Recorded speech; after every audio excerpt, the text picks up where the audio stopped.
someone asks you, what's the first thing that comes to mind when you think of batteries? Chances are you're probably thinking of the Energizer Bunny. Why?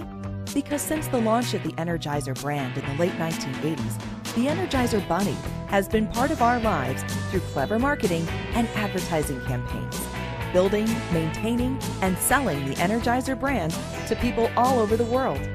In fact, Advertising Age ranked the Energizer Bunny number 5 in its top 10 ad icons of the 20th century. Energizer realizes that success means more than just having a great product. In order to continue to grow a brand for long-term success, you need to have great marketing.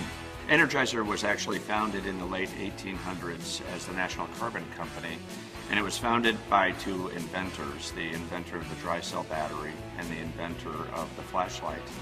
We invented the first alkaline battery and commercialized it. We invented the first lithium battery. We invented the watch battery, so from the mid-1950s it was the first time people were allowed to stop winding their watches and they could rely on another means. That accelerated a tremendous amount of growth. And we're really proud of the innovation that has come from this company over the years. A lot of people think marketing is the same as advertising or selling, but there's a lot more to it. For a company like Energizer, marketing involves creating new products under its Energizer brand, deciding what price to sell them at, and promoting them and distributing them to customers all over the world. Marketing is changing dramatically and has been for the past several years. While there's a lot of the executional elements like advertising and like the product development that we have to do, the real magic of marketing is understanding consumer needs, understanding how they use your products, and being able to capitalize on their needs and address them better than anybody else. In the United States, the field of marketing has evolved over the decades into 4 eras. The production era took place during the mid-1800s through the early 1920s. Because of the great need for products, the goal was to produce as much product as possible because the market was almost limitless. During the next few decades, or what's referred to as the selling era, businesses began mass-producing products, and capacity often exceeded market demand. They therefore turned their efforts to advertising and selling to persuade customers to buy products. In the post-war baby boomer years of the 1950s, the marketing concept era took hold. It had 3 parts. A customer orientation, which involved finding out what consumers want and providing it for them. A service orientation, to ensure everyone in the company was dedicated to customer service. And a profit orientation, which focused on producing only products that would earn the most profits. In the early 1990s and through today, marketing evolved into the customer relationship era, which focused on learning as much as possible about the customer and doing everything possible to satisfy or exceed their expectations. Today, the use of the internet and social networks to gather information from customers has become an important part of this mix. Over the last few years, we've really diversified our marketing plan across a variety of mediums. Marketing all the way up and through the late 90s up to about 2000 was heavily focused on TV advertising, broad reach media, and building the brand. Now we have online efforts, we have in-store efforts. You know, in the 90s, it would have been 90 to 95% television advertising. If you look at it today, it's less than 50% television, so we still use a lot of it, but the digital channels, social media, mobile marketing have taken on tremendous importance in the way we talk to consumers about the brand. Today, marketing is all about pleasing customers. Almost every marketer knows about the 4 P's of marketing: product, price, place, and promotion. The 4 P's are referred to as the marketing mix because every marketing program is a blend of these 4 factors. Marketing today is much more, I believe, about helping the buyer buy. Technology has been an enabler and has really shifted the balance of power back to the end consumer. Consumers now have a lot more control over messages they choose to hear. And that's a little bit different from a few years ago when retail was the primary way that consumers purchase products. Now they can do it in multitudes of ways. And they can quickly find out which brands and products best meet their needs and which ones best align with their ambitions and feel like something that they want to form a relationship with. It's important for Energizer to build relationships with consumers. It's not just about selling products, but it's about initiating a conversation with them. And through the use of the Energizer Bunny, that's how we've done that. We've built a relationship that scopes well beyond the product set that carry the brand name. And that relationship we've formed is really the basis of what makes us different from our core competitors. So it's well beyond the products, it's really the brand relationship that makes Energizer unique and different.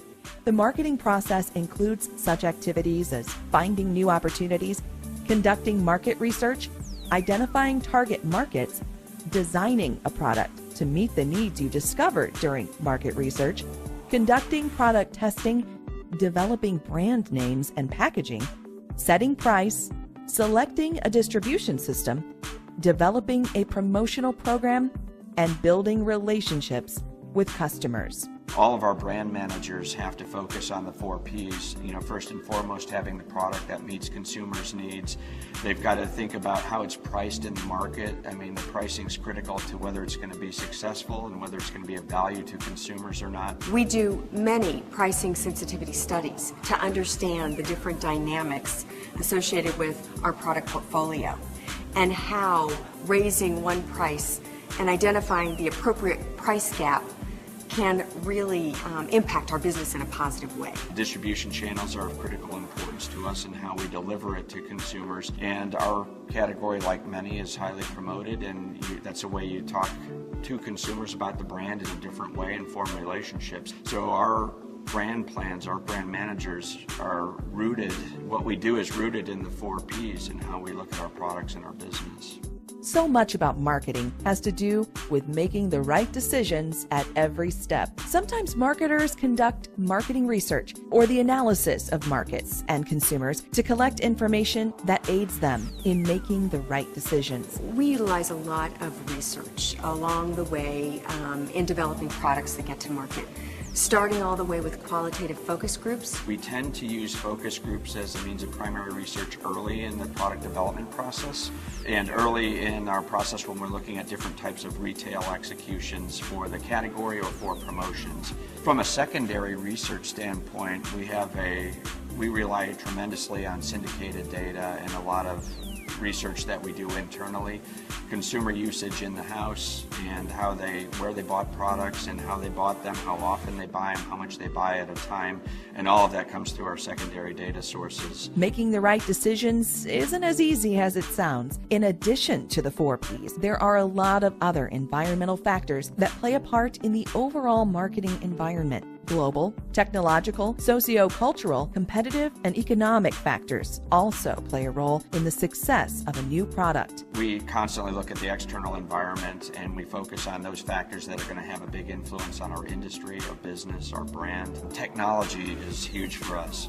Nobody buys batteries just to have batteries. They buy them to use in an electronic device, something that's important to them. So any changes in those devices and the technology in those devices is of significant importance to us and can have a really big impact on our business. Energizer has a wide variety of products and services, and they know that some customers are more likely to buy certain products or services than others. Their target market is segmented, and thus their marketing efforts must also be segmented to appeal to different groups whose members have similar characteristics such as geographic location, age, gender, income, or a host of many other characteristics which can be used to divide a target market into smaller units.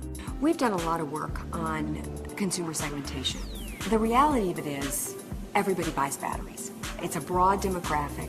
They buy it all over the world, so it's a broad geographic segmentation.